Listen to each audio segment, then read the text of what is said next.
Good afternoon everyone, my name's hippyswift and for the last 12 years I've been riding all around the United Kingdom, bike touring, bike packing and leisure cycling. But today I need funds for my ongoing YouTube projects. The funding will directly help with cameraman, editing, that sort of thing. With upcoming projects later in 2022 and my round the world tour in a few years time, I think that it's time to sell more than half my bikes and get one good gravel bike. I've got my eye on another titanium beast. All of my followers know that I've been riding titanium bikes for the last 2 or 3 years now, and they've proved to be very heavy duty and reliable. So today I'm going to be taking you through my bike collection and what I have for sale. As you can see, there's a very wide selection of different brands, models and different frame styles and geometries from every one of my bikes. These two are my titanium beasts. The mountain bike is a Nicholas Revelstoke, which features a SRAM Eagle XX1 1x group set. Absolutely beautiful bit of kit, 2.8 inch wheels, not quite fat tyres, but here in the UK you don't get anything like you do in Cambodia, Vietnam, anywhere like that. That's where you need a fat bike primarily. I really like that mountain bike. It's been on Pedder's Way trip. You can see one of my videos on that. Another titanium beast is the Nicholas Ventus Shimano 105 hydraulic shifters. Absolutely beautiful gear range down here. That's doing absolutely perfectly. I can't fault this bike whatsoever. And for an entry level titanium road bike, this is what you should be getting.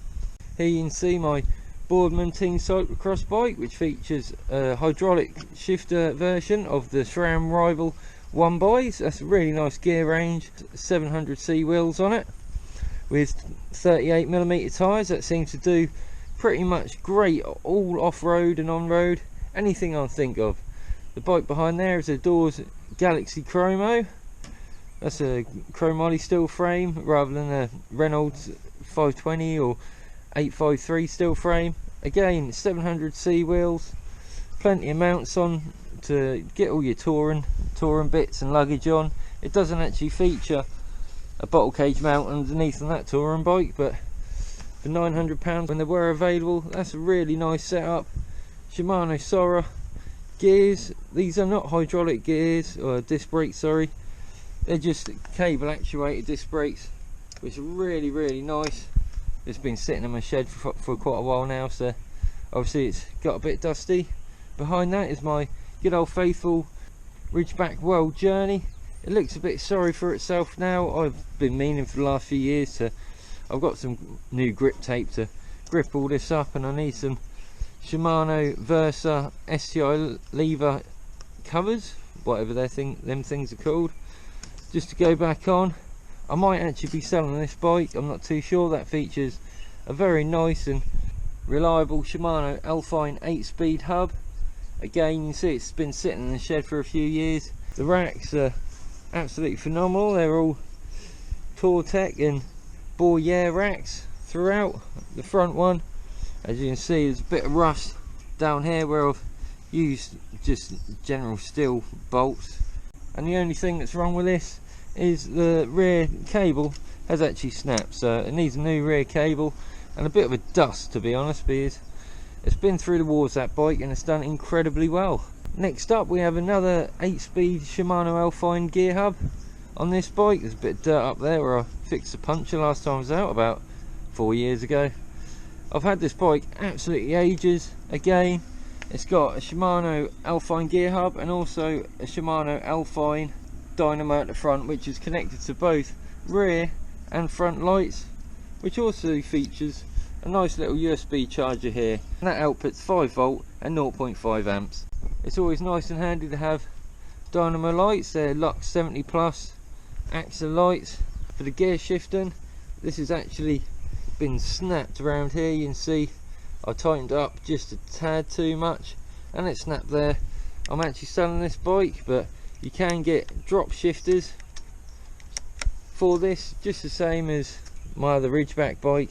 They're hard to find now, but if you put drop shifters on this, I think it'd be a lot more practical for me anyway. This features the Brooks B17 saddle. You see all the dust coming off it there when I give it a tap. It has mud guards throughout, and that's been a very comfortable geometry frame for me.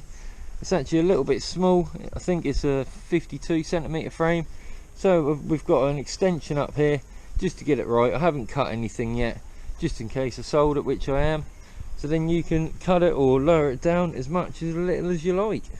Next bike I have was one I gave away in a competition just before the first lockdown in 2019. This is a Specialized Secteur Sport, has Shimano Sora group set and FSA components throughout.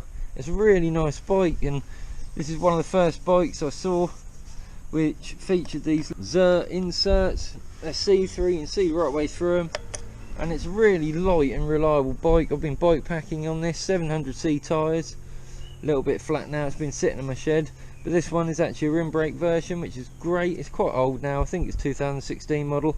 This bike actually now belongs to Mario Tonner, so congratulations Mario. Hopefully we can sort out transport for this beast soon. If not, I might actually just ride it up to wherever you live in the country and drop it off for you, because it's such a beautiful bike to ride, and it's such a shame that's just sitting here with a rusty chain. Finally we have the Boardman SLR 8.6. This is a pure basic entry-level road bike from Boardman, a few years old now, but as you can see it's absolutely immaculate.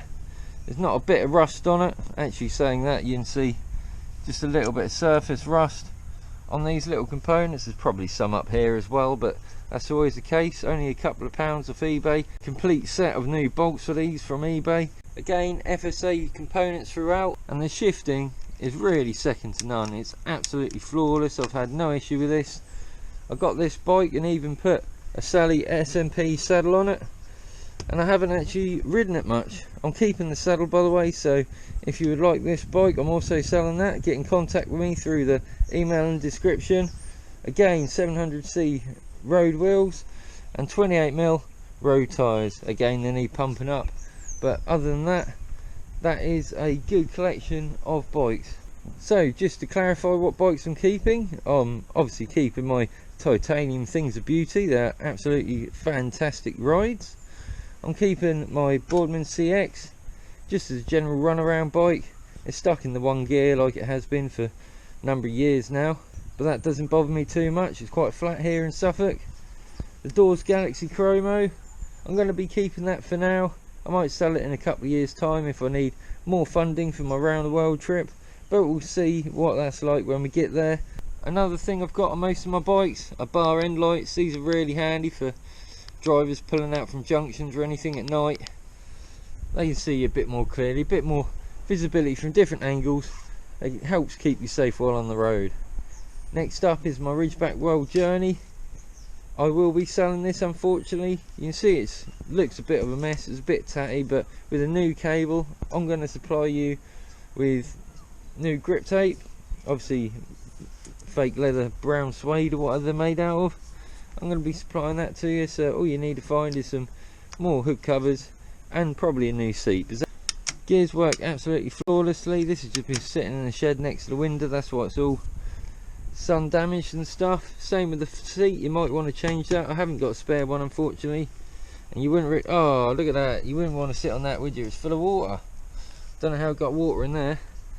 Anyway, it must have been when I left it outside. I left it outside for a couple of days last week while I was just doing a bit of maintenance on it, checking over what needed doing. I've actually raised the headset here by a good few centimetres. Well, it's about 2 inches actually. I've got headset spacer on there, bit of extra. This is a 52cm frame, but I raised that up, put the seat back a centimetre and a half or so, and that's been a lovely ride for fully loaded touring for absolutely years. Since 2013 I got that. The on-one Popentimine with Kinesis CX cyclocross forks. The only thing that needs repairing on this is one of these new Shimano Alpine shifters. You can pick these up off eBay, complete with the cables and wires and inserts. The one other thing is down the bottom here, the bottom bracket has seized up a little bit. It still moves, it's still rideable, but it does feel a little bit clumpy. As I say, the gears are Shimano 8-speed Alpine on this, once again just like the Ridgeback World Journey, but on the front we have a Thorn BCD, and that chainring made by Thorn. It really does help getting up all them hills. It's a reliable group set. I love the Shimano Alpine gears, all integral, not much maintenance whatsoever. Every few years you might need an oil change, and that's about it. Again, as I say, the dynamo lights, really do help, and the Brook saddle polishes this bike off really nicely. Absolutely lovely saddle, that nice real leather, genuine Brooks. If you want it, that will be coming with that saddle. We're specialised, as I say, this is Mariotona's bikes, so we're going to skip over that. That also features bar end shifters, which are now out of battery by the looks of it. It's been sitting there a couple of years in the shed waiting for lockdown to pass over, so I'll get that bike to him. But finally, this Boardman SLR 8.6 road bike, it's in pretty much new condition. I've ridden it a few times. There isn't any major stone chips or anything, and that's a large 55.5 centimetre frame from bottom bracket to top of the seat post right here, seat post clamp, sorry, and also 55.5 along the top tube, which is the measurement you really want to be aiming to look at for your reach. As I say previously, the only thing this bike won't come with when I sell it is this lovely Selly SMP Touring saddle. This is a really nice TRK Trek gel saddle, designed for your body as it were, made in Italy. I really like that. And this bike's completed with Secteur cantilever brakes, which work beautifully well both in dry and wet conditions. So that's a quick overlook of what bikes we've got for sale. So just to recap, Ridgeback World Journey, the green one, that's going. The on-one Popentimine, that's going with Brook saddle. This one I've already given away, and the Boardman, that's got to go as well. I really can't wait for more summer adventures this year. It's still pretty cold outside now, and it's hard to fit a decent sized warm sleeping bag on the bikes. I'll hopefully be getting out on some big off-road segments on the old Revelstoke there, Van Nicholas Revelstoke mountain bike, and the Van Nicholas Ventus road bike, which I absolutely love, by the way. This is incredible machine, and I really like the Shimano RS. They're lightweight, fast, and they're heavy duty, which is what I need for bike packing. So that gives you a little overlook at, well, part of my bike collection. Like I say before, some I've loaned out to friends, family, loved ones, and it gives you some idea today of what ones are for sale. It's unfortunate, I really don't want to sell this Ridgeback World Journey, but to be honest, I don't use it. It's just sitting here doing nothing. I'd rather someone else in the world use it, or in the United Kingdom, sorry, use it and have all the experiences and good memories that I've created for myself over the years cycle touring around the United Kingdom. Anyway, if you like this video, give it a thumbs up. You don't have to, you can give it a thumbs down if you like, but it won't show up nowadays because YouTube took that feature away for some reason. If you like any of these bikes, feel free to contact me. The email address is in the description box below as well. If you like any of these bikes to buy or want to comment on any of the ones I'm keeping, put it in the comments below. I'm always replying to comments, and hopefully by selling these bikes, and I've also selling quite a bit of camping equipment now and fishing gear as well, so if you're interested in that, I'll put a video up. Just leave it in the comments below if you're interested, and I'll make a quick video like this one showing everything else I have for sale, whether it's fishing gear or camping gear. Anyway, I hope you enjoyed this video. There's plenty more to come. I'm going to be reviewing all of these bikes this year once again, because my Van Nicholas titanium bikes, I haven't really done much with them as such. I always keep getting knocked off or fall over and, you know, injure myself somehow, so I haven't really done too many adventures on them. Mind you, I've done about 10 or 15 bike packing trips on each of them, but you know, it's time to edit the videos and put it online for you guys to watch. Anyway, if you like this video, give it a thumbs up. That would help the channel a lot. Subscribe if you're interested in this type of stuff, and remember to comment below with any questions, comments or queries that you have. Till next time, stay safe and hope you find peace, hopefully on one of my bikes.